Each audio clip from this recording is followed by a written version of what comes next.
안녕하세요 여러분, 재즈 음반 추천과 뮤지션을 소개하는 베이시스트 최강문의 재즈노트입니다. 오늘 소개해드릴 뮤지션은 많은 베이시스트들에게 신과 같은 존재죠. 그리고 일렉트릭 베이스가 이처럼 멜로디컬한 악기가 될 수도 있다는 인식을 심어주었으며 플랫리스 베이스의 무궁무진한 표현력을 세상에 알린 자코 파스토리우스입니다.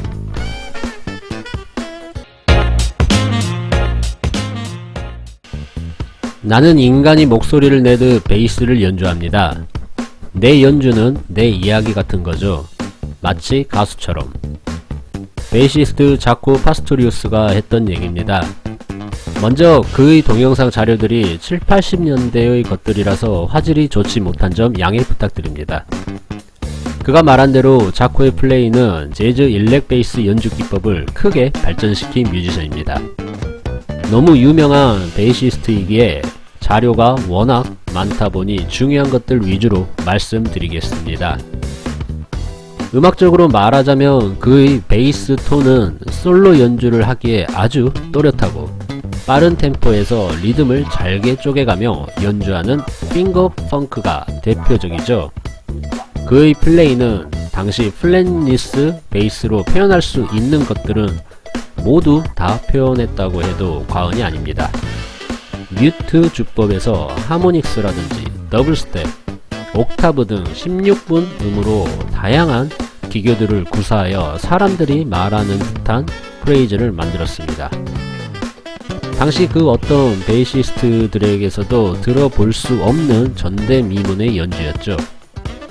오늘날까지 많은 베이스 연주자들에게 그가 남긴 3장의 솔로 앨범들은 베이스 연주의 교과서로 통하기도 합니다. 1975년 당시 유망되는 기타리스트 팻 메스니와 1975년 브라이트 사이즈 라이프의 세션에 참가하고 마이애미 대학의 강사로 교단에 서기도 했습니다. 팻 메스니는 예전이나 지금이나 옷 입는 스타일은 그대로입니다. 그 후 76년도에 재즈 락 그룹 웨더 리포트 밴드에 가입하면서 절정의 인기를 누리게 되었죠. 그의 첫 리더작인 자코 파스토리우스를 발표하게 됩니다. 웨더 리포트에서 6년간 활동을 하며 6장의 음반에 참여하였고 틴타운이라는 곡에서 그의 베이스 솔로는 아주 강한 인상을 남겼죠. 동시에 포크 가수인 자니 미첼의 앨범 세션을 맡으며 활발한 연주 활동을 했습니다. 하지만 그는 1984년 친하게 지내던 친구 2명이 사고로 세상을 떠나면서 술과 마약에 빠지게 되었죠. 원래 조울증이 있어서 치료를 받고 있었지만 결혼 생활까지 실패하여 폐인이 되게 됩니다.